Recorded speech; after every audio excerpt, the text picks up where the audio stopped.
Now, all right, so we're having this open lab working with slides, and rather than a presentation where I say, welcome to slides and, click here and do this and do that, I am going to talk about slides, about a few things, and what I would like all of you to do, and I can see you're all up there, you're all shared in on this, and you have the ability to edit. So at some point, we might have you start doing your own slide or something, and we can all be working simultaneously.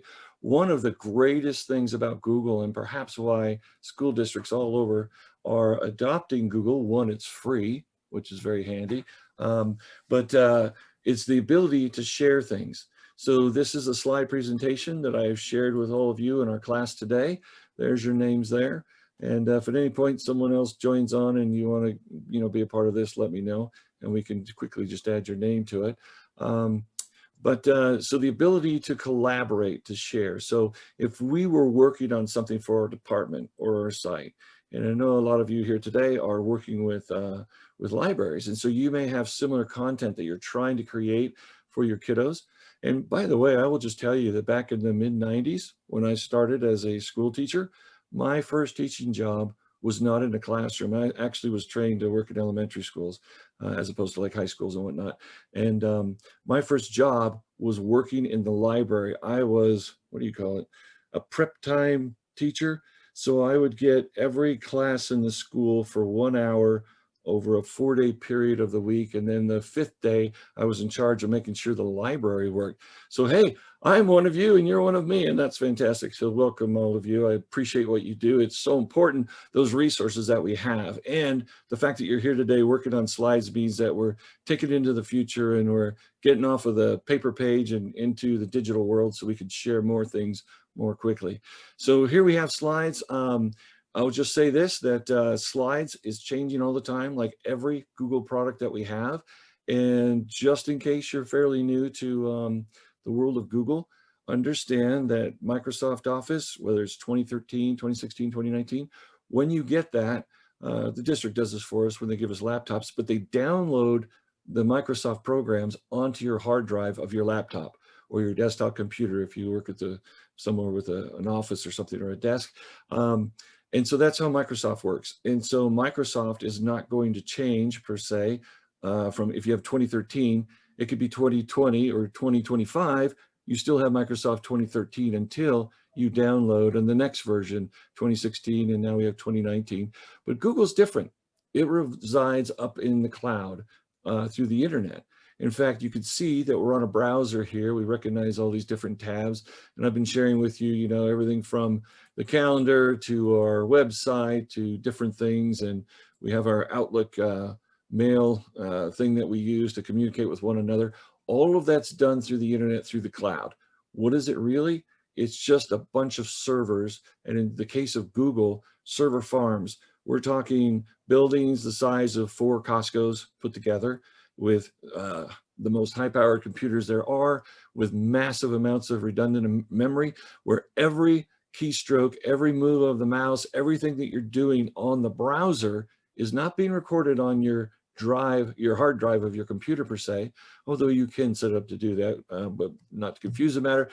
In the normal world with Google, everything is happening up in the cloud. And so information at near the speed of light is going back and forth. So appreciate that for a moment. So if I say to you that Google Slides is a great program and it does a bunch of things, I will tell you that PowerPoint, Microsoft's version of this, which actually came out before Google Slides did, is 10 times more powerful. And the biggest reason for that is that it resides on your computer, on your hard drive. So when you're sending data back and forth, depends on the bandwidth, depends on the memory in your computer, it depends on the speed of the internet, all of those different things.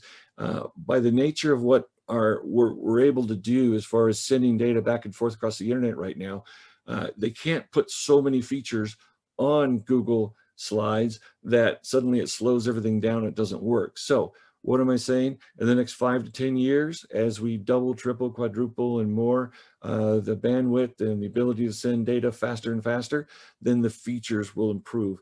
And they do that all the time. So again, because this particular program is not residing on your computer per se, it's up in the cloud.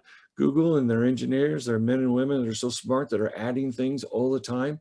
And if I took a moment and I went through and just kind of looked at all these, you might find a little green button that says new. I found this the other day, I think it was in Docs. And so somewhere down here it said new.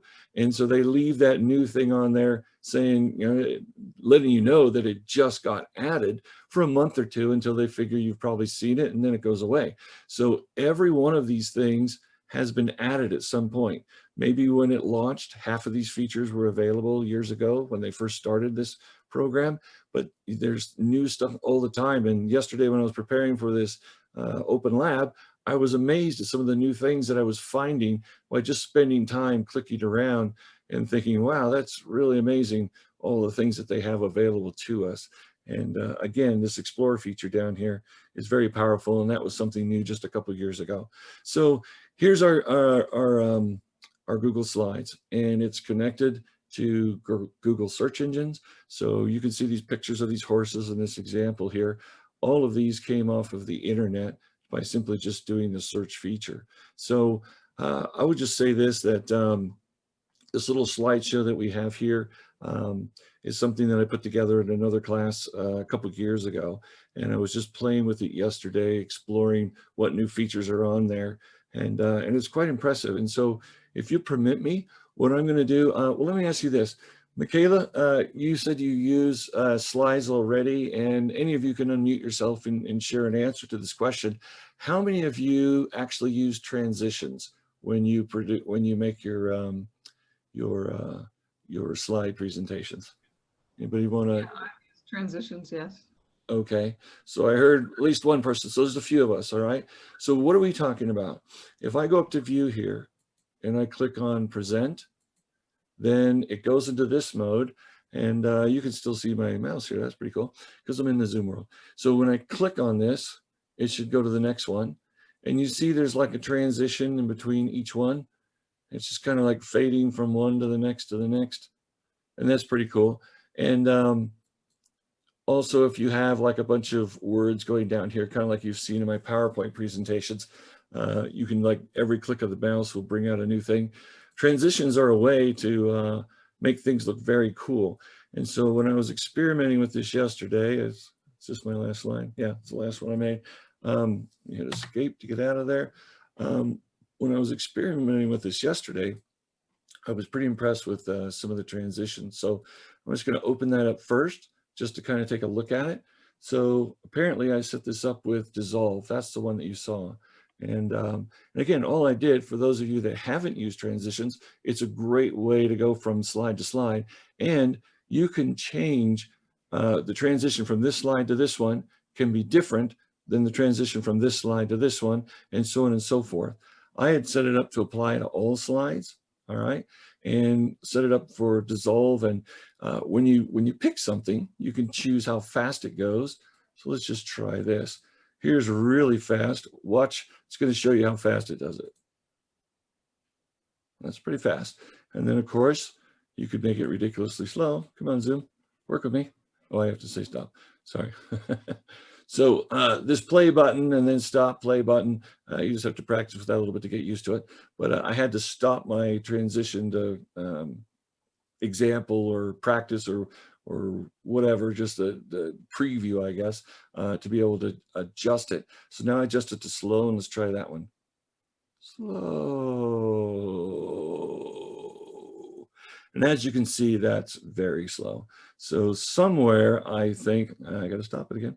Somewhere I have to, come on. My Zoom is always messing with me. Somewhere in there seems to be, the right amount, seems like. So at least you can see it and or whatever. But what of that? So I'm going to stop this example right now. So first of all, when you're working on different things, whether it's layout, theme, transition, your Explore button down here that we'll look at in just a little bit, it pops open a little window pane over here. Just like Microsoft Office products do when you're working with styles or with pictures and different things, you have all of these different tools. It throws it up in a pane on the right. But let's just take a look at a couple of different ones that they have, because I thought they were pretty slick. So of course we can have none, which just means it goes, you click a button and you just suddenly see the next slide. We were on dissolve. Let's try fade and see what that looks like. And I'm just going to slow it down just enough so we can get a good look at what it looks like.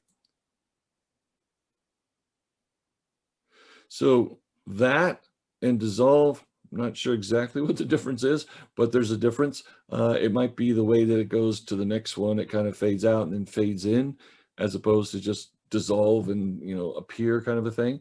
And again, you can adjust the the speed to that. And of course, you can apply it to all the slides, or you can just do the next slide. So let's see, where's slide from left from right? That's pretty obvious. Let's give that a shot. So there you go. So it's just showing you what it can do. I'm going to push stop, go back, and obviously we can do the next one. We'll do play. So on something like this, then the speed is going to make a tremendous difference. Whoa, that was a little fast. Let's try that again. Did anybody see that slide in? I didn't. Let's try that again. A couple seconds slower, or part of a second slower. Wow. So you mean to tell me, sorry, we're exploring this together, but that's what we do in an open lab. If I go all the way over to the fastest one, it's so fast, that's pretty fast. So I'm going to try and move that back. I'm just curious, 0.4 seconds, and see what the difference is. Okay, well, there you go.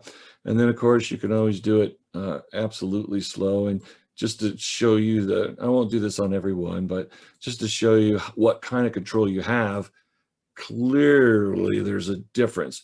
We're talking a millisecond on the fast one, and we're talking about 2 or 3 seconds on the slow one. So again, I believe that somewhere in the middle is, we'll just do that so we can see the rest of them that way. Slide from left, that's cool. Flip, there it is. So my point is, with the Google, with things changing all the time, this is our current menu right here. And there's some pretty cool things in there. If you were in PowerPoint, you'd have like 10 times as many as these, and all kinds of other things that you could do with that same transition. But this is what's available right now. Let's try flip, and let's just see what that happens to that one. All right, that's pretty cool. I'm going to do that again. I kind of like that. I was thinking it was going to flip vertically, but it kind of did it horizontally. That's pretty cool. And then the next one, I thought this one was cool yesterday. In fact, we're going to apply this to all slides and push play. Wait a minute. Is that cube? I thought cube was different. It's not the one I was dealing with yesterday. So here's what I'm going to do. I'm going to actually go up to view and hit present. And by the way, just remember, these things are very helpful. If you're doing documents, you want to do undo, it's Control Z and then Control Y for redo. If you're on the keyboard, you just go tap, tap, and you're done. So rather than going all the way over here and hitting view and then present, you can do it that way. So let's see what this the cube looks like. And that's kind of slow, but that's okay. You got to admit, that's pretty slick. And so Google, even though it's up in the cloud, and every one of these keystrokes that I'm making, like right now, here's my mouse. On the count of 3, I'm going to click it. 1, 2, 3. That click was sent through the internet to the Google server farms and telling it what to do. So appreciate for a moment how powerful that is. And of course, this is the end of the slide, I believe. So I hit escape to get out of there. That's pretty cool. And of course, you could use different speeds to make that look a little bit different. Last but not least, gallery, just to show that. We're going to do that just a little bit faster. Try that. Yeah, it's not bad. I am going to make that just a little bit faster. And then we're going to go back here to, should remember the keyboard shortcut, Control F5. All right, so then I click it. How is that not like Q? Anyone want to help me with that? Okay, did I forget to do something here? Oh, I did. Gallery, Apply to all slides. I guess it wants me to play it first. There we go. So there it is. It's set up. We should be able to do view now. I must have missed a step. There we go. So again, every click of the mouse is going back and forth to Google and saying this is what we want to see. And that's pretty cool. So again, you can adjust the speed. You can adjust the type that we're dealing with here. One of these will work better for you than others. And again, you can actually do, you can do a cube for the first one. You could do a dissolve for the next one, and so on and so forth, just by working with the transitions that are over there. So there's that. I think I will switch it back to cube, and I will put it about right there because that's where I'm going to leave it for now. That's great. Thank you. Okay, and so I'm going to go ahead and any questions about transition? Go ahead. Yeah, I have a question. So my slides are very different. I actually don't want any transitions most of the time. So how can I stop that at all? It's not that if I click none, that will stop it. For example, my first slide, that's my main slide. If the kids, if they click on the background, they still get to the next slide. So yes, to answer your question, I apologize. I don't have my little window open that tells me, you know, who's speaking. I apologize for that, but thank you. That's for the Michaela. Michaela. Okay, great. So on that, yes, you're exactly right. You just go to none and you can say apply to all slides or whatever. I guess it now, can I show you my screen real quick? Yes, let me figure out how to allow you to share. I've done that before. It's here somewhere. Share sound, basic, advanced, files. If any of you are Zoomers out there and you know how to allow share, where is it? Is it here? Lock meeting, share screen, chat, tape.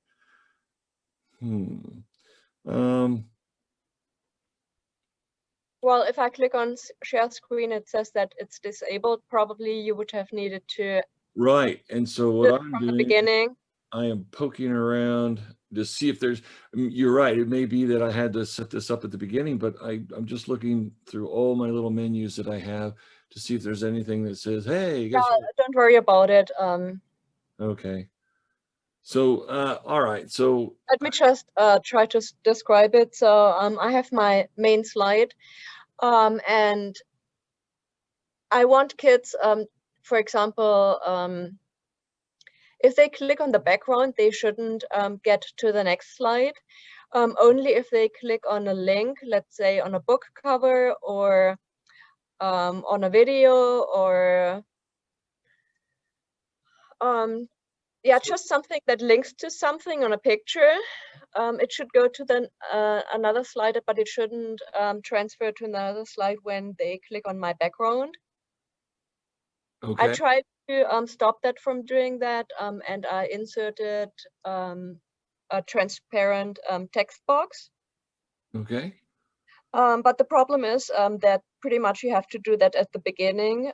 Once you have all your pictures on there, it's you have to take them off and then insert your transparent box in order for it to work.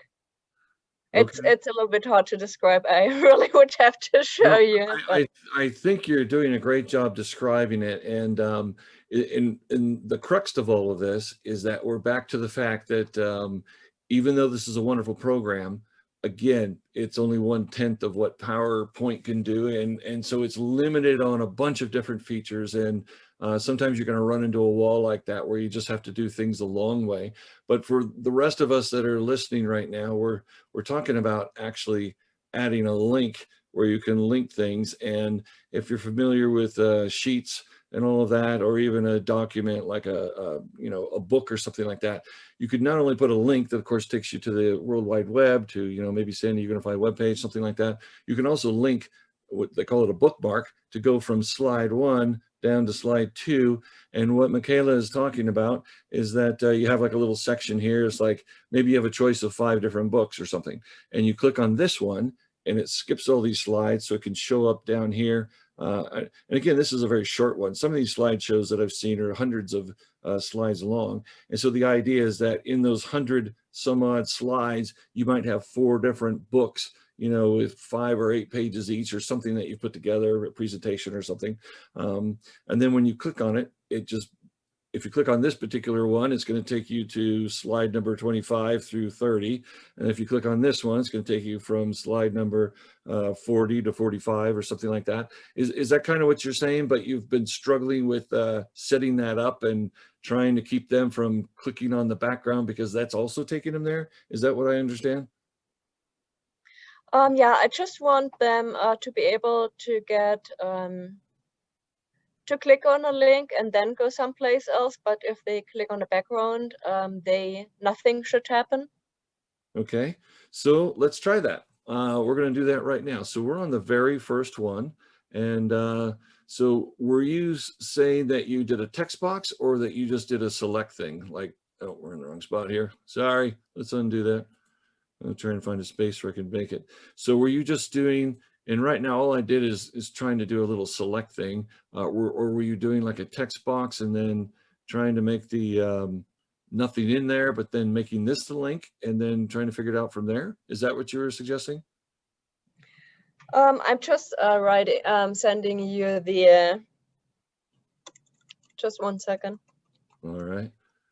And while you're doing that, I'm just going to try this. I'm just going to call this. You know, as that is so specific, just don't worry about it. Well, that's okay, because that's what an open lab is. This is where we poke around and try things. And I will tell you, I've had many, many open labs over the years. And so someone else will chime in and say, hey, this is Laura. And guess what? I know what you're talking about. And here's how you do it. But we do Just need trying to share the document with you. Right. So share with people, and let's see if it finds your name. Share screen. Not sure if you got it. Oh, okay. I think I just figured it out. I'm sorry. I looked at this before, and because there wasn't a check mark there, I thought that meant that it was working. I actually had to put the check mark. So share screen. You are now capable of sharing the screen with me. And let me go up here and just make sure everything else is good. So I would like you to try that again, Michaela. I think I just figured out how to do that. And while you're figuring out how to share screen, I'm just going to see if I can make this into a link. Yeah, if I click on share screen, I still get the message you cannot start screen sharing while the other participant is sharing. Ah, so that means I just have to click stop share. Now you can do it. Go for it.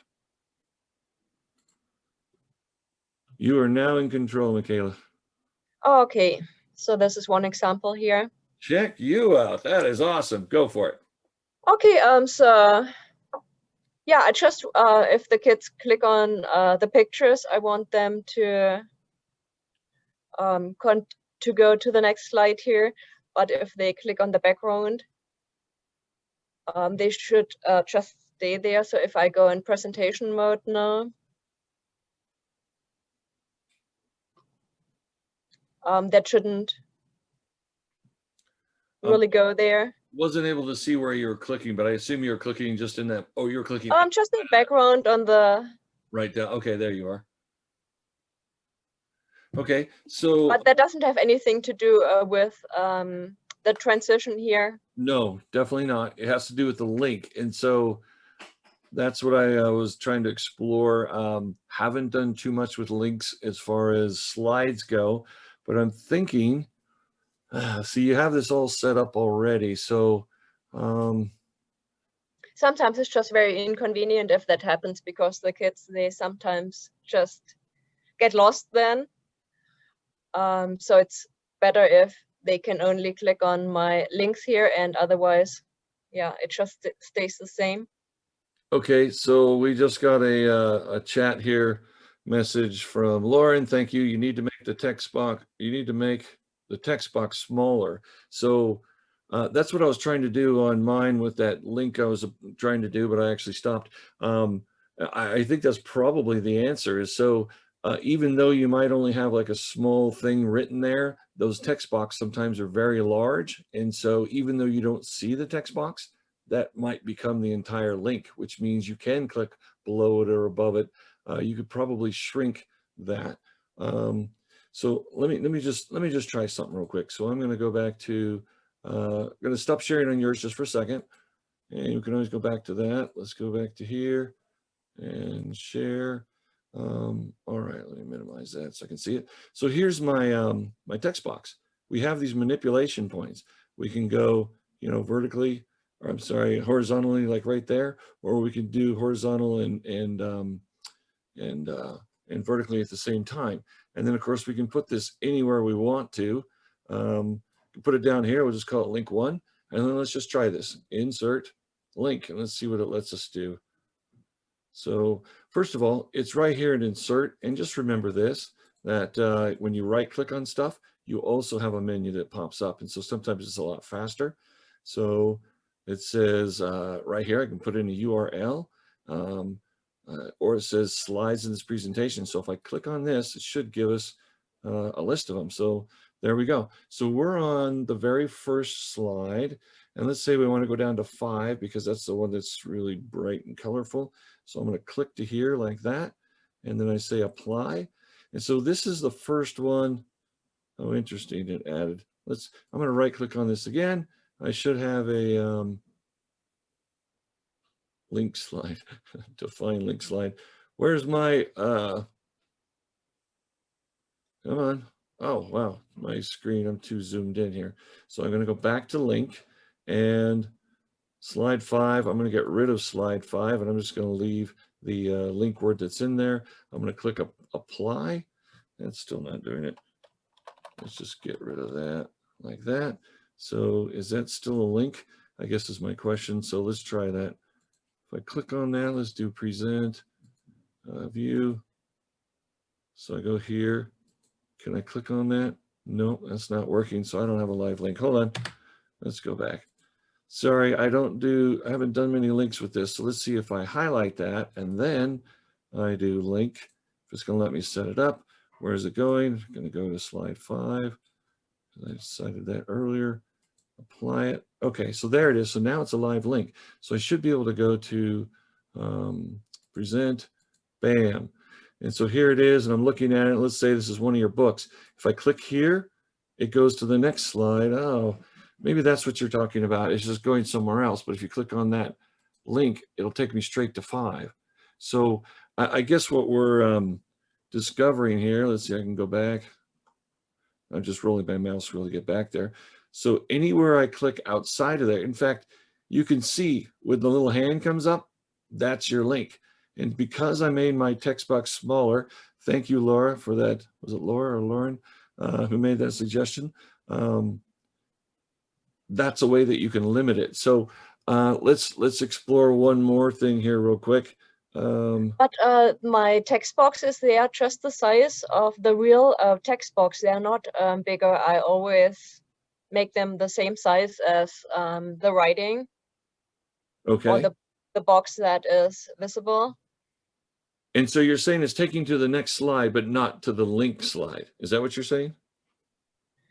Well, if someone clicks on the background, it goes to the next slide. And yeah, I just don't want that to happen. I want... Okay, you know, I'm sorry. I actually understand what you're saying, and I apologize. I was thinking a bunch of different things, but so it's not so much this, you can control the link, obviously, and you can put it wherever you want, make it however big you want, whatever. But clicking on the outside, so that's an interesting question, because I wonder where you could do that. Let me think for a moment. So we're just talking about how you do the presentation thing. So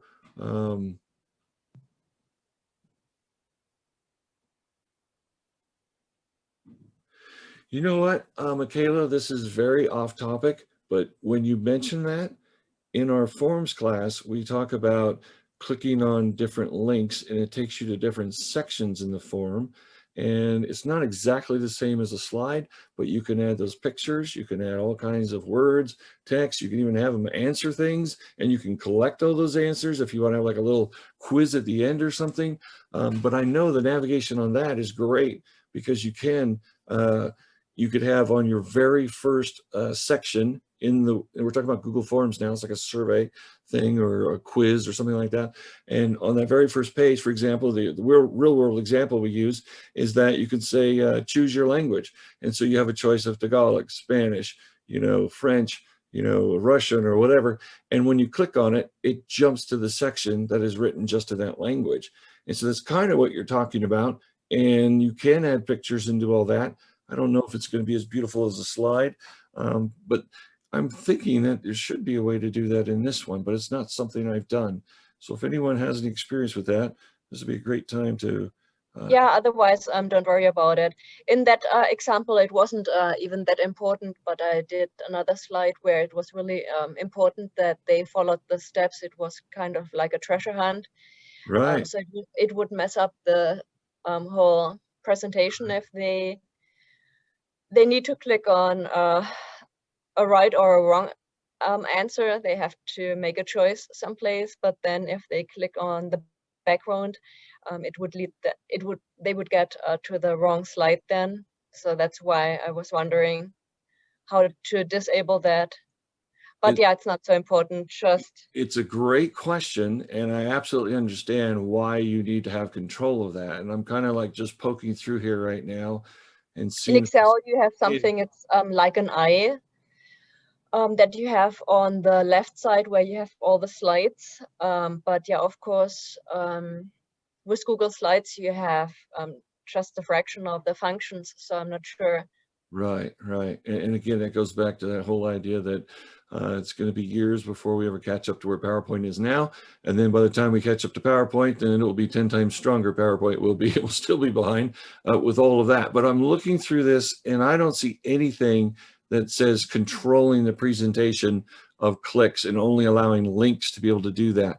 And again, I know for a fact you can do that in Forms because I've done it. And that might be the better medium to do this.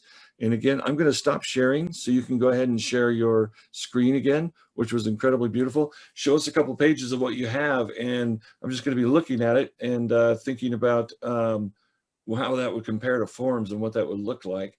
But I think you might better be able to accomplish what you need to in Google Forms because you can create different sections, and when you click on different responses, it links to those various sections, doing exactly what you're talking about. And then that form, even if you have a background, picture or whatever, it doesn't make any difference.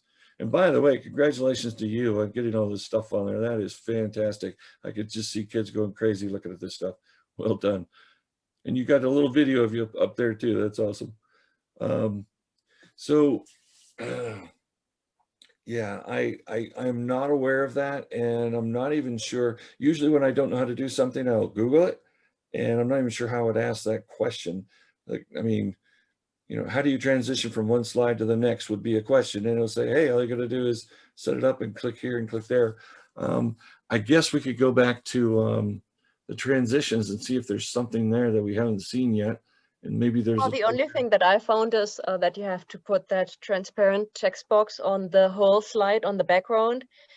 But then that would mean that all the text boxes that I have on there right now, that I would have to take them off, put them on a second slide, and then put my transparent text box on and then put them back on. So that's not, I just thought there must be an easier way.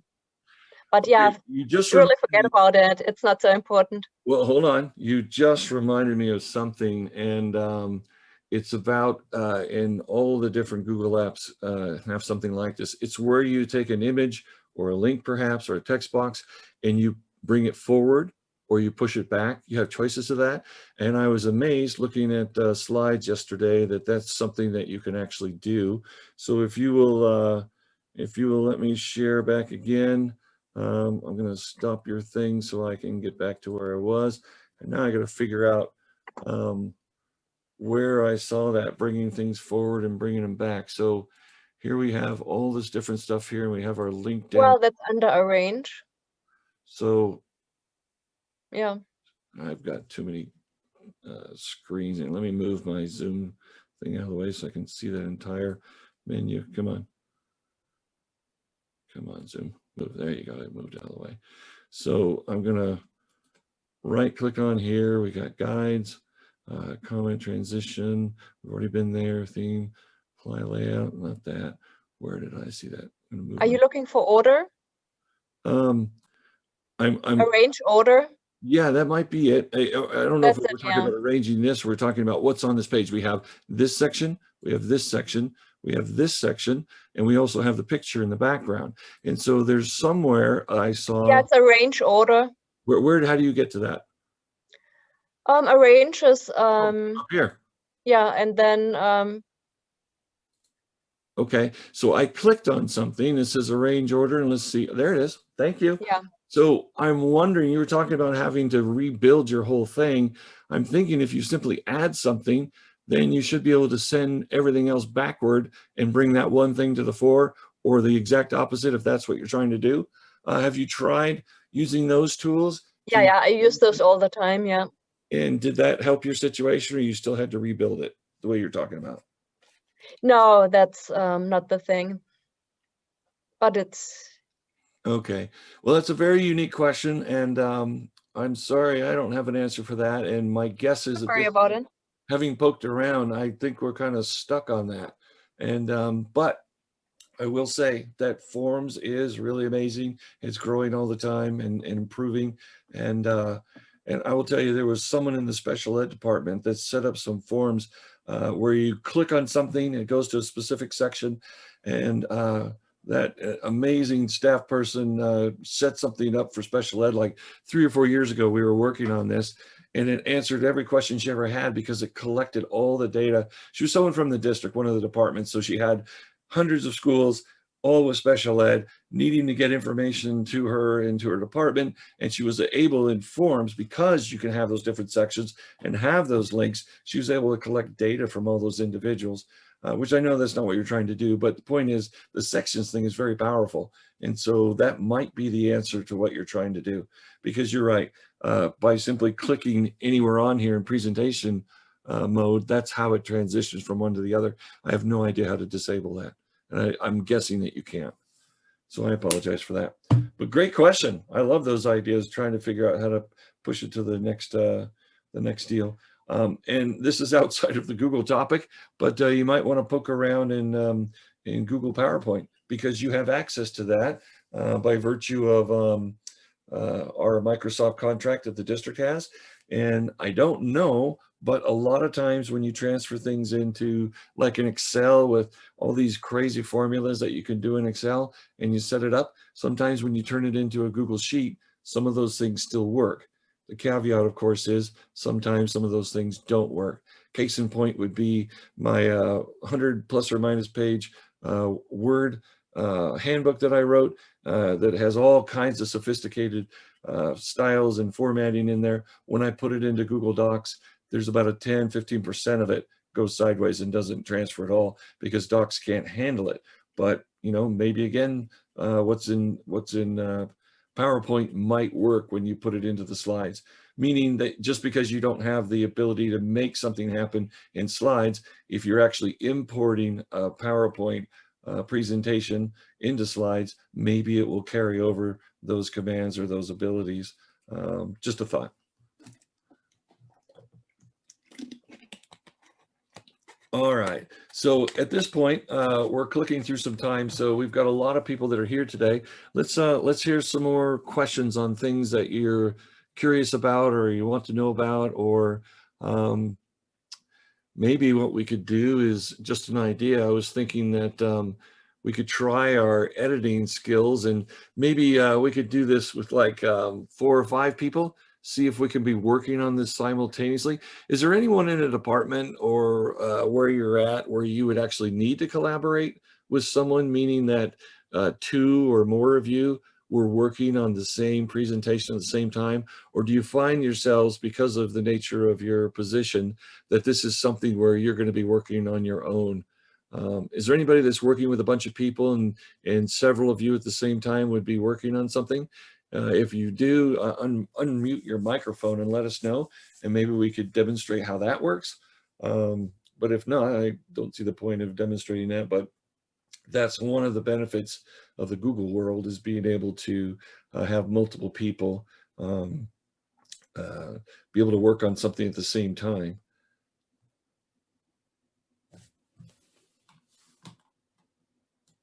All right, no one has answered to that, so I'm guessing, oh, there's Lauren again, throwing out the arrange order. There you go. Well, thank you. All right, so let's see. Does anybody have a question on something that they were trying to figure out, like Michaela? Which, by the way, Michaela, I'm very impressed with your Google Slide skills. That's just really amazing. And again, if you take that same experience and knowledge that you have and jump into PowerPoint, which is 10 times more powerful, you might be able to solve your problem. And you may be able to then, if the world that you're sharing these things in is all Google, you might be able to put it back into a slide and format and be able to use it that way, or just use it as a PowerPoint. When I start my classes, typically, I will tell you that, I'm just going to open this up real fast. So here's our class from yesterday afternoon. I do all this stuff in PowerPoint because it's just easier, and changing stuff and doing all the transitions and stuff, I just find that it's a lot easier. And as you can see, there's an incredible amount of tools available to you, as well as all kinds of great styles and different things that are set up for you. All the transitions that you can do.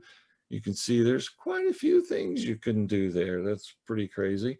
Animations that you can do as well. The way that you set everything up and so on and so forth. And I would imagine, Michaela, if you look around in there at some point, you're going to find that you can control how you go from slide to slide, or force it into choosing one of the links on the page, something along those lines. I'm just trying to poke around here real quick and I'll find it out. Don't worry about it. I have another question. yeah, let's go for it. So, you know, I have my virtual page, and then, but often I also want to, let's say, for example, insert a picture of my dog.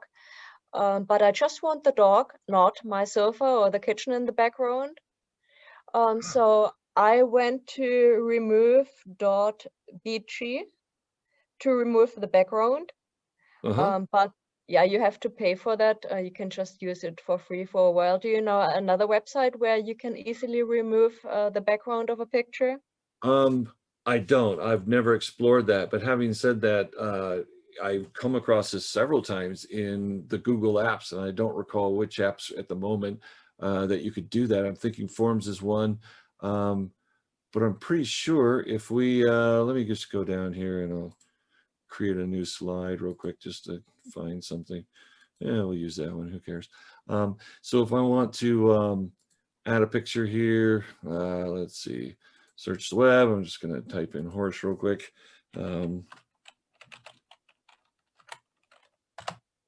Yeah, usually you need an extension or a website to do that, and you just click on the picture, then you insert the picture, and then yeah, you would just have the horse. It would take the background away, but there's nothing in the program that allows you to do that. I swear I've seen that. So let me just get in there and let's right click and see if we can format options. It opens up here, size, rotation, recolor, adjustments, drop shadow. Let's see if any of these, I don't think it's that one. Somewhere I saw a remove background. I'm trying to remember where I saw it. It's none of these, is it? So it's none of those. So let's see what else we have. So tools. So for all of you that are watching this and following along, this is really how it works when you're trying to figure out a new program, or in this case, Google, that's changing all the time. You're trying to see if now change background. That's actually the background of the slide. But I could swear there's a place in here somewhere where it's you're able to remove the background, and it might have been on a different Google app, but I thought it was on Slides that I saw that. Maybe I'm wrong. So what Michaela is talking about is that there are programs out there, and a lot of them are for sale and some are for free.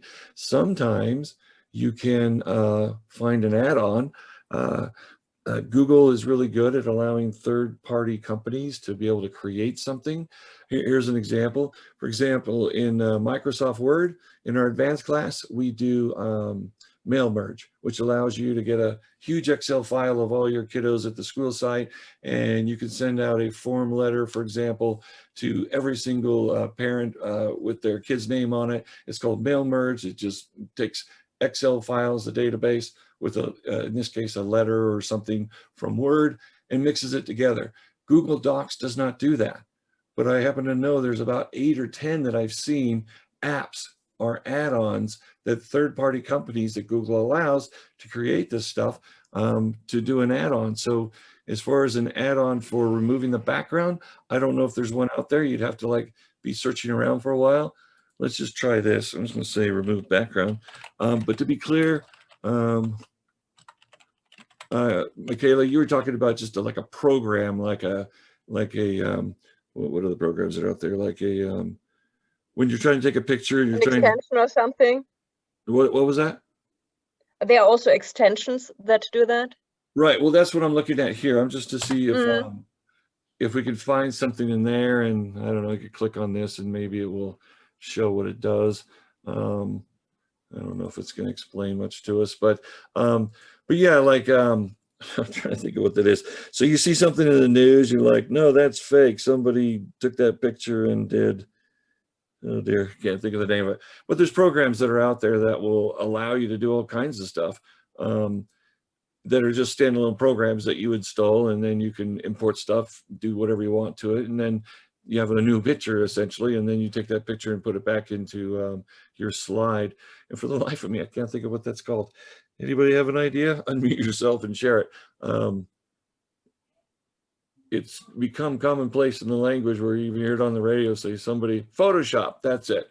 You see a document and you're like, no, that's not, I don't know, pick your favorite political figure, and then you see them doing something that they shouldn't be doing or something, and someone says, oh, that's just Photoshopped. Somebody added something to that photograph. And in this case, we're talking about removing a background. I am quite certain that in Photoshop you can do that. In fact, I think years ago when I used Photoshop for something else, I was doing things like that, but you're paying money for Photoshop. So sometimes there are third-party apps or extensions, add-ons, whatever you want to call them, that companies that make things that you can sometimes get for free. Sometimes you have to pay for them. Move background from, maybe this will be more specific. Let's see if they give us any. No. Remove background from picture. That's not there. So we don't have a third-party one. I thought I saw this somewhere up here, but I can't seem to find it now. So my guess is I probably saw it in, maybe it was in Docs or maybe it was in Forms, one of those places where you're importing pictures quite often, and then you're able to change that. But I don't see it in Slides. So we're limited in that regard. We can't do anything more than that. So another great question. Let's try another one. I apologize, we're not getting good answers. But Michaela, I am very impressed with the fact that every one of these things you've gone after and try to solve. And that's exactly what I would do, trying to figure these things out. I would check out all the extensions and maybe go online, see if there's something for free. And you're absolutely right. The free stuff often doesn't work very well, or it's extremely limited. I'm actually using a free video editor thing that I'm doing, and it probably takes me way longer than it would if I actually paid money for a real one. So maybe at some point I'll have to do that. Unfortunately, my requests for things from the district have been turned down as far as getting extra toys to make all this stuff work faster, but that's okay. All right, let's go to another question. What else do we have out there?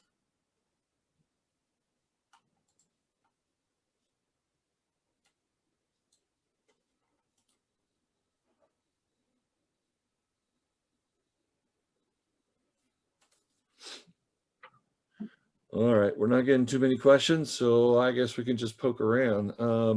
So what I would like to do is, why don't a few of us just start making a slide, and as we're going along, maybe there's something that will come up and that you'd be interested in. So we're down here like this, and what I'm going to do real quick is I'm just going to, I'm going to add some blank slides. In fact, I'm going to duplicate those. Let's see the fastest way to do this. Duplicate slide. There's another duplicate thing up here somewhere. Maybe that's not the fastest way. Duplicate. And so let's try this. Got a number of slides here from 9, 10, 11, 12. Somebody go ahead and jump on number 9 and just put your name at the top or something, or just start working on that, and somebody else can work on 10, 11, 12. This is pretty slick that you can actually, everyone be working on things at the same time. I'm just curious to see what the limitations are of doing that. I know when you're in not Excel, but Sheets. When you're in Sheets, there's a limitation of how many people can be working at the same time because your screen is jumping around. So if you're working on one spreadsheet and one of you is in charge of, rows 1 through 15, and the next person from 15 to 30, and the next person from 30 to 45, and so on and so forth, while they're working and expanding things in changing the size of rows, for example, making them taller or something like that, then the person above them and below them, their information is like going back and forth. So I was kind of curious to see if Michaela, you want to work on number 9 and start doing something? And Lauren, are you still out there? Would you be willing to work on number 10? If you could unmute yourself and just let us know, and somebody unmute yourself and tell us what number you want. Okay, I'm just gonna be watching. Sorry. Okay, Thanks. no problem. Thank you. This is Laura. Okay, thank you, Laura. Okay, I'll do number 10. This is Lauren. Lauren, thank you. You're going to do number 10. Michaela, will you do number 9? Yeah, sounds good. All right. Who would like to do number 11? I'll do number 11. Who's this? Barbara. Barbara. Thank you. Any other brave takers out there? All right. I'll work on 12. So let's see what the heck happens. I'm just going to go for the easy one here first. Just grab a text box. I'm going to add that and start typing. This is the slide that belongs to Mr. J. And let's see, I'm going to make this bigger. Is anybody actually working on their slide right now? Because I can't see it on mine. I'm just curious if you can see it on your end. What's happening there? You make that bigger. Maybe we can change some colors of things, make it a little bit more red, something like that. Yeah, I can't, I have trouble with mine. So I see some things happening down here. I guess that's your, okay, I can see the share button. So I can see that Barbara's working on 11. I can see that Lauren's working on 10, and Michaela is going to be up there in 9, but I don't see that just yet. I'm just going to keep going, and if you're able to work on it, just keep working on it, and then we'll just see what happens here.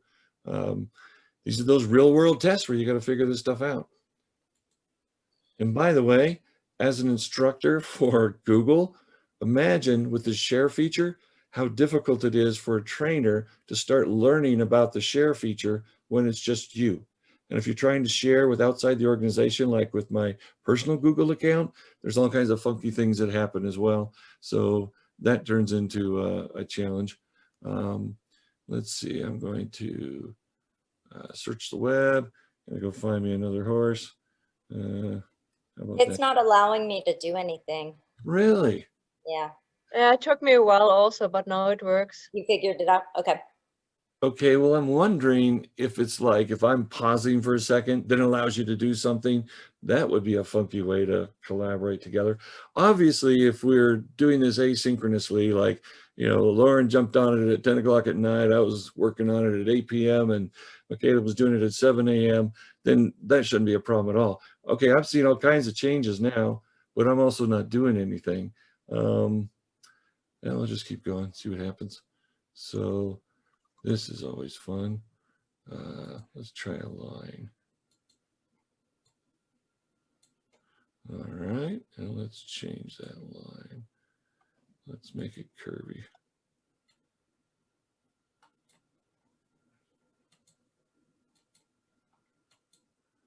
So right now I'm having fun playing with this crazy line curve thing feature that's there. Is anyone else able to continue their work, and is actually something happening on your slide? Do you see mine? I see My things backbone? popping up. I just don't know if you're doing it right this second, or if it's like something that you did 25 seconds ago before I started doing what I'm doing. Yeah. Haven't played too much with this drawing thing, but it is kind of fun. Not sure what the real world application is. Boom. Okay, so I gotta hit escape, I guess, to jump out of there. Wait, so just what happened? Where'd my line go? What, are you kidding me? Oh boy. All right. Well, I see all kinds of stuff happening down here. Escape with a good book. That's great. So it looks like that's how it works. So, wow, that's fantastic. So I guess the only key to that is you got to make sure you're not working on the same slide, or maybe you actually can. I won't do this because I don't want to mess up your beautiful work here, but maybe clicking on one of these, I could click on that one so I can see what Lauren's up to. And I'm guessing that I could possibly, let's just see what it's going to do. I'll just put, oh, yeah, okay, I don't want to mess up your slide. All right. Pretty cool stuff. You guys are really talented. I really appreciate what you're doing for our kiddos. That is awesome. Got some beautiful backgrounds, some different things. Everybody's feverishly working away at their stuff. Nice picture, Lauren. There you go. Gotta love that. What a beautiful picture. So, Barbara, where did you get that gorgeous background? Is that something you saved on your computer?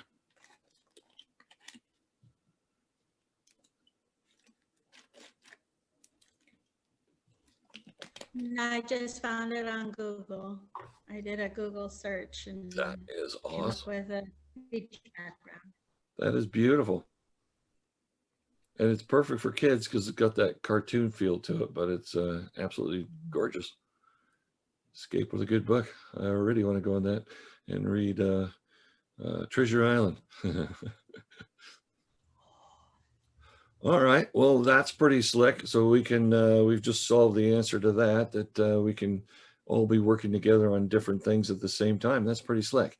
So again, with the example that I gave of sheets, if you were on the same worksheet, and again, if we took all 4 of us that are working here right now, and each one of us was in charge of 20 different rows, the unfortunate person at the bottom of those rows would see their stuff jumping up and down as the individuals above them. Like, let's say one of us was 1 through 50 rows, and the next one was 50 or 51 through 100, next one 101 through 150, and so on. As they were expanding and contracting cells or rows in this case, it would affect the individuals below, and so your work would be, you'd be about to type something, and suddenly where you were typing, your cursor is off the page. You'd have to scroll your mouse wheel or go to the scroll buttons to get back up to where you were. And again, if someone above you changes something, then it pops out of place. But this slide thing's pretty slick because it's allowing everybody to work on their own slide at the same time. That's pretty cool. Was not aware of that. And again, it's hard to be able to work in an environment and sharing at the same time when you have a single account. All right. That's pretty cool. So at this point, we have bounced around all over the place and talked about a number of different things. And I don't know how much we've answered or whatever. I realize this isn't a presentation where I start at the beginning and start discussing all the different little features of the user interface and then sharing a couple different ideas. And we haven't had many more questions. And the questions we have had, Michaela, you are a very sophisticated user, and I appreciate that very much. And those questions were some very real world issues requiring some very powerful programming. And unfortunately, it doesn't look like Slides is up to the snuff or up to snuff on that. And that's unfortunate, but I love what you've done and all of that. And I strongly suggest that you go into forms and take a look in there in dealing with sections, because you have a great deal of control of the flow from one thing to another. And you can even incorporate questions into there. If someone's looking at a book, for example, and they take one of the choices, by the time they get to the end of it, you can throw some questions at them and ask for their opinion on things, or specific answers like, who did this or who did that, or what happened here, what happened there. And then in forms, the greatest thing of all, you get all those responses collected from the individuals with their names, and you can actually click a button and put it into a spreadsheet, a Google Sheet. And then you have all that data, and you can watch over the period of a year how your kiddos are progressing, how they're getting better and more accurate at answering questions, checking the comprehension for different little, you call them slides or pages of books or whatever. You could do that in forms and have that collection ability, which is very powerful. And again, I've seen some very impressive examples of that within our district. Special ed comes to mind, as I had mentioned before. But it looks like our slides are limited to lots of little pictures and things that we can throw in there, and backgrounds, and we have a few transitions that we can do.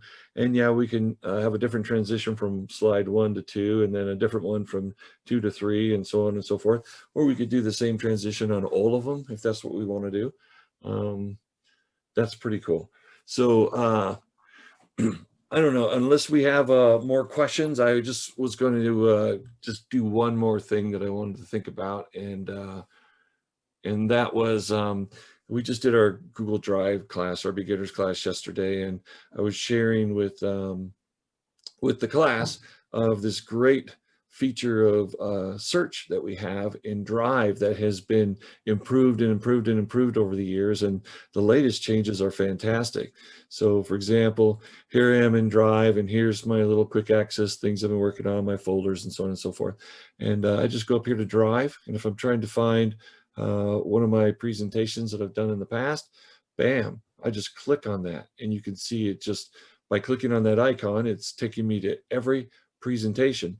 And I would note that both PowerPoint, these are all of my Microsoft Office files that I have, as well as the Google Sheet icon that we see here, Google Slides, they both start with an S, the Google Slide icon here. And so I can search through and look at a number of different things that I've worked on in the past. And here was one that I opened up yesterday in anticipation of this class, something that we had gotten from a template. And what I'm talking about specifically, I'll just go here real quick and go to the template gallery that we have. Let's see if I can find that. There it is. So this was something I saw on a template under education. Here's our San Diego Unified templates. If somebody in the district wants to put something there, I'm not sure exactly who's in charge of that or how you get that put there, but you see different things show up in docs and sheets and whatever. But the Google ones is under general, and they have categories: education, lesson plan, book report, field trip, flashcards, and that looks just like the one I just showed you. And that's the one that I took to start with. And a lot of the work has already been done to make that flashcard presentation. But Google, again, has all these different things, and one of them might work for whatever it is you're working on, calendar kinds of things, and projects or whatever. So I had clicked on that one to get to this one here, and I can't remember if I did a transition on this or not, but let's quickly do that. Cube, apply to all slides. Yeah, so I had just done that. I could just go up to present and bam, and then just thought that was kind of click or kind of cool. And so the idea was that, let's see if I can go backwards. Oh yeah, cool. So there was the example, as you see a picture, and as far as the Spanish flashcards, just things that you added, it's already done up for you. Yes, I can go ahead and change the background color. I can add more things to it. Clearly I added the Spanish word el perro. And the idea was that when you see the picture, you have to look at it and say, well, what is that? Well, that's la piña. And then you check your answer on the next one, and you can even put it in color by doing those the different formatting features for pictures. You can change the tone and color of various pictures. There's a lot of really slick stuff that you can do. El coche, and making something like that, you know, el bicicleta or whatever, or maybe it's la bicicleta, I'm not sure.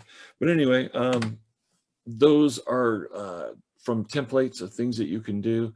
And again, going back up to here and going to, let's see if I can find formatting options. Let's try that again. Now we can do it. I wasn't actually on the picture before, but you just have layers of things and you can move things around as you want. Grabbing these little deals, you can do all kinds of crazy stuff. And if you don't like the change you made, just do the undo button, of course. And then the recolor on this one, right now I just have it in something like that. Let's see if there's a, don't see which one I've selected here. So maybe it wasn't there where I did that. But they do give you quite a few options of what you can do, from moving it around and where it's located, how big it is and all that. Maybe this is the adjustments we were talking about. Well, you can make them transparent so you can see what's behind them. Then of course that goes back to that arrange idea where you can move things forward or backwards and bring them to the fore. But Michaela, going back to what we were talking about, slides are just that. I'm guessing it's just an idea that you have pictures, that you have some interactive ability to them, but certainly you don't have that much control of transition from one to the next. You just have a few options that are available to you. So that's where we are with that. Any other questions at this point, or something that we want to explore? Well, one question. Sure. I'm sending out my slides to a lot of students because I work at 5 different schools, but often also the parents, they want to open my slides. And then as they don't have a sandy.net email address, for each single person that wants to access my slide, I get a request. So I get an email and I have to click on, yes, you can, you have access to my slide. Is there anything that you can do to... So the answer is yes and no. And finally, I have a question that I know the answer to. So here's what I will tell you. As an IT instructor, I am constantly sharing things. And I'm here to tell you that the way that this is set up in the district is supposed to be simple, straightforward. And I'll show you that in a second. But I'm here to tell you that it doesn't work. And I have sent that message up the chain of command. And I haven't gotten any responses of, you know, how it's going to be fixed. It's just kind of an anomaly. Yeah, I also click on share with everyone. Exactly. And it doesn't work. I know, it drives me crazy. So here we are in the share thing. So just going back for anybody who's watching what we're doing, here's our slide that we made today. We've got all these people that we've shared with. Only a few of us are still left, but you hit the share button and you have some options. You have this little up here. We'll just kind of go over that. So you check these boxes. That means that whatever it says here can happen. So if I check this one, editors can change permissions and share. Okay, that makes sense. If I uncheck it, editors can't. They just get to edit it. If I check this box, viewers and commenters can see the option to download, print, and copy. Here's where, if you have something you've worked really hard on, and I can see Michaela has, and you don't want somebody to selfishly steal what you have and call it their own, then you can deselect that one and change the sharing properties by doing that up there.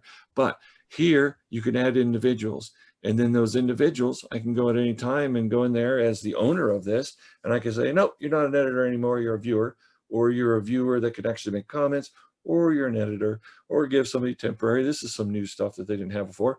Or if I'm going to pass the slides program over to Michaela because she knows more about this than I do, I'll make her the owner of something or remove whatever. You have all these different choices or whatever there. But down here at the bottom, and let's see, my screen is not working with me. I got to move some Zoom stuff out of the way. Pardon me. There we go. So down here at the bottom, it says get link. Copy link, if I was going to put it in an email or something, restricted. Only people added can open this link. That's where we're at right now. Change link to San Diego Unified School District. We click on that, and let's take a look at what it says.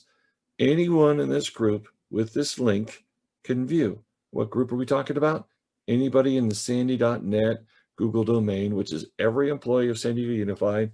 Once you're an employee, you automatically get issued a sandy.net email address, which makes you part of this group. And so it says here, anyone in this group with this link can view.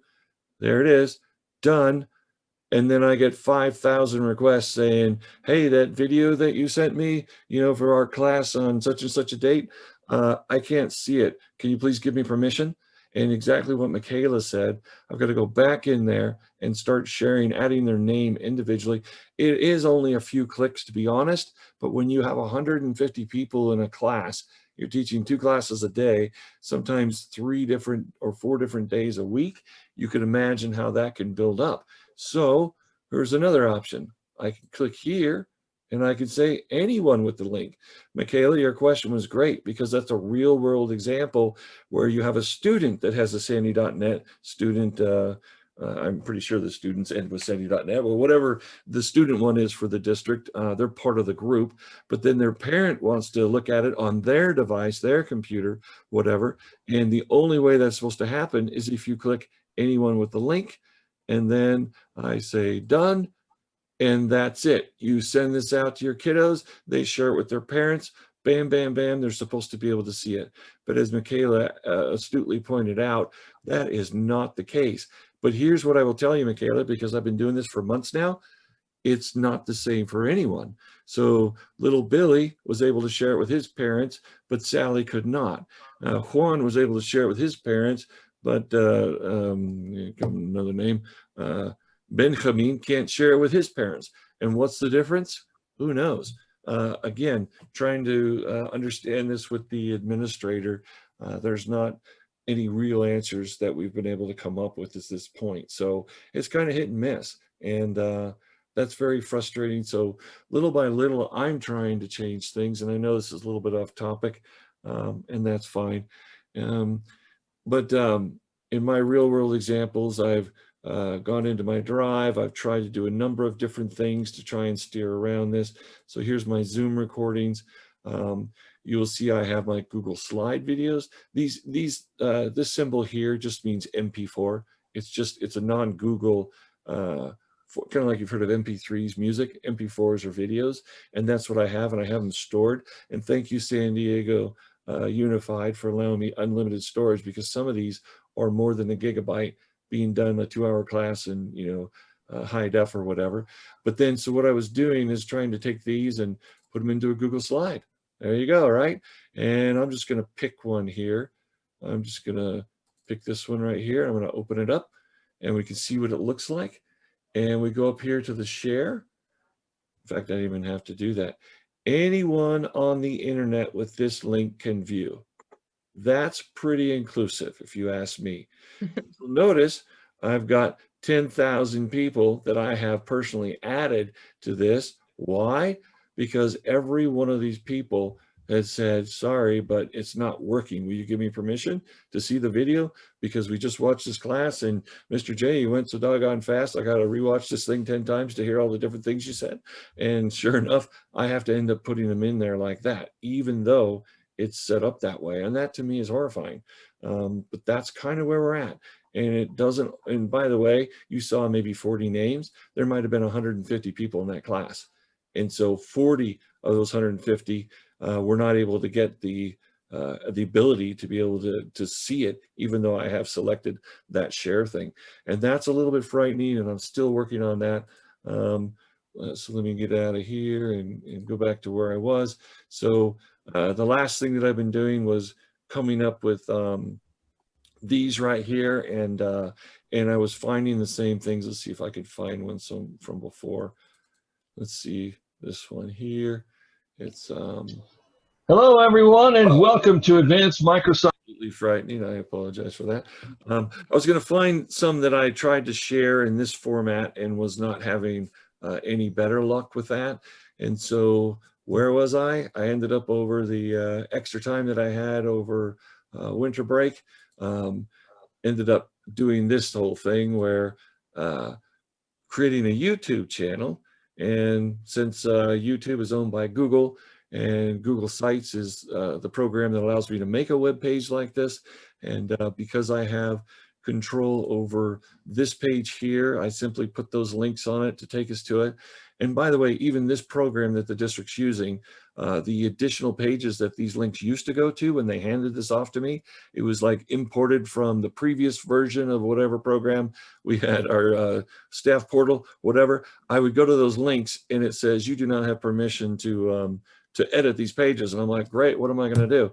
So I did the next best thing. I took these links here and simply created, let me move my, Zoom windows out of the way. I simply just created these things. And then once I had these, I realized, and let me get out of, boy, I've got a lot of Zoom windows open. Let me get out of that preview mode. And in here, you can see all the different, more Zoom windows in the way. I have all these options of what I can add to it. And there it is. I can go to YouTube and I can look at different things. And I created my own YouTube channel, which has nothing to do with the school district, but I created a YouTube channel, uploaded these videos, created these little thumbnails to be able to show it. And little by little, as I get these things edited and add different things to it, then we can see it. And that's pretty cool. But there are, we're a huge, ginormous district, and there's so many things going on, and things change so frequently. It can be very frustrating, and we just have to kind of roll with it and do what we can with it. But at the end of the day, what we have is our Google, Sendy.net Google domain, and we have the ability to be able to share things, go back and forth. Today, we were able to practice in this one here. And have different people working on different slides. That was a great experiment that, again, you cannot do by yourself. So this is something that we had to work together on to figure out how that works. Wow, I'm terrible at making slides, by the way. You all are so talented. And so it's just one of those things where we have to keep clicking around and trying to figure out how to do things. And here's what I will say. Those of you that are out there working on this stuff, please, please, please, when you find a solution to a problem that you've been working on, send me a quick email and just say, hey, here's what I did and this is how it worked. And when I get that information with the job that I have, then I can share that information with everyone else. And again, that's kind of like our handbooks in our Microsoft classes. Every one of those activities was because someone in the district said, hey, Mr. Jesperson or Mr. J, our department or our school site does this. How do you do that? And I would figure it out, and then I'd put it in the handbook, and then we would teach it in our training classes, because invariably someone else in the vast district that we have with our 10,000 plus employees is going to want to know the answer to that as well. So I encourage you to continue improving your skills. And when you figure out things like that, Michaela, and again, I'm very impressed with your skills, when you do see something like that comes available, or you're somehow able to figure out whether it's removing the background of a picture or somehow protecting the present mode from not clicking on anything but the 3 or 4 links you have down, isolated in different parts of your slide. If you figure out how that happens, or if Google starts or allows, or what's the word I'm looking for, if they add to their slides program, their slides app, if they add that feature, send me a quick email and let me know. And then we can pass it on to other people. Well, another thing that I think that would be interesting for the other participants is probably published to the web. Do you want to cover that real quick? All right. I've done that with other things, and I actually haven't done it here. So publish to the web. Why don't you, I'm going to stop share, take over and show me what it is you do when you publish to the web, because I actually haven't done that in slides. Okay, let me share my screen. And thank you, Michaela, for doing that. I love your slide, by the way. You look fantastic. Thank you. Okay, let's go to this one. So if I would like to share that, I don't really want the kids to be in this mode, because I just want them to have fun with the present mode. Yeah, I just want them to see the slide, Right. but I don't want them to see all that stuff up there. So what I do is click File, and then, oops, why doesn't that work? Oh, okay. Publish to the web, and then Show us again real quick where you found that. I looked across the screen and I missed what you clicked on. Was that in the file or, File okay, and then publish Oh, to there the it is. web. got it. Thank you. And this allows me to copy the link here. And now I can email that link to people. And I want you to see how they get the link then. So I want to send it to myself just so that you see how All right. it looks then. What happened now? It doesn't know who you are. Yep. There you are. Yeah, I think you're ready to go. It's there. Oh, there you go. Yeah, see, that's the other thing. This Outlook program that we're using, that's just it's called the client and it's on the browser. It's so funky compared to the real one. I can't wait to get back to the real one. Okay, so now I got the link to my presentation. And Perfect. if I click on there, I don't see that Google slide background. I just get into the presentation. Right. Barbara, do you know what I mean? Yeah, yeah, I see. So now, because I don't want the kids to be in Google Slides, I just want them to see this screen here. Right. But is that screen still interactive? If you have links on there, they can still click on it? Yeah, the kids, they can click on my read alouds or, yeah. But see, that is the problem now, that it went someplace where it shouldn't go because of that transition thing. Right. Yeah. So I You- just want them to click on BrainPop, for example, and then they go there, or the word search, but not if they click here, they shouldn't really go someplace else then. Right. See, Right. And what age are your kiddos we talking about? We're talking about first, second graders? I usually make slides for preschool to second grade, and then for the third through fifth grade, Okay. depending. Again, I used to do the K through fifth grade in the library or whatever, and then I ended up in second grade for a while, and third grade I did some sixth grade stuff too. But yeah, the idea of taking a kindergartner or a first grader and saying, oh, by the way, if you don't click on a link and you go to the wrong place, you've got to go backwards on your slide. That's just confusing as heck to a little guy. And would take so much modeling and showing over and over and over again before they would be sophisticated enough to do that. So you're absolutely right. We need a way not to allow them to do that, to have more control over that, to make that beautiful presentation you have more effective. And I love all the links that you put on there and all the effort that you have to make that Yeah, work. so for example, this one here, when they are done with the word search, so here they would have to print that. Then if they click someplace here, nothing should happen. The only way that they could continue now should be by clicking on the home button. Okay.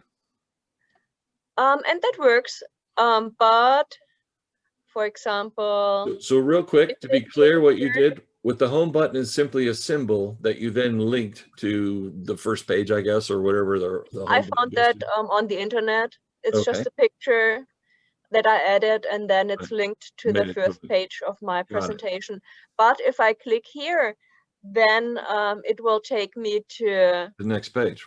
more read alouds, and that's not my intention. My intention is that they can do something on that page now, but then they have to click back, go to my first page, and that shouldn't happen, you know, that they just Right. get from one thing to the other in a. Yeah. I Wow. think this explains pretty well why Exactly the problem. And I will tell you, having worked with the little guys, they are happy clickers, and my gosh, they could get themselves so twisted up they want to know where they are. They'll be all over the place. Holy cow. That is really nice. Yeah, it's a Michaela. beautiful Yeah. presentation. It's fantastic. Yeah, thank you. Because, you know, reading to all my kids, as I have 5 schools and the schools are really big, there are so many classrooms. I mean, even if I'm at the library, I have 16 classes per day. I mean, that would be just way too much to do read alouds on Zoom. So I prefer to record the read aloud and then send it out this way. Absolutely. And they can access this stuff in their own time when they're at home, and giving them opportunities to both be entertained and educated at the same time. That is fantastic. Yeah, so I'm doing kind of class parties also, you know, that I send out something that keeps the class busy for half an hour on Halloween. And the teachers, they use it as their platform for a little Halloween party, That's awesome. something like that. Michaela, I'm going to ask you a very personal thing here, and well, I guess it's not personal, it's not the right one.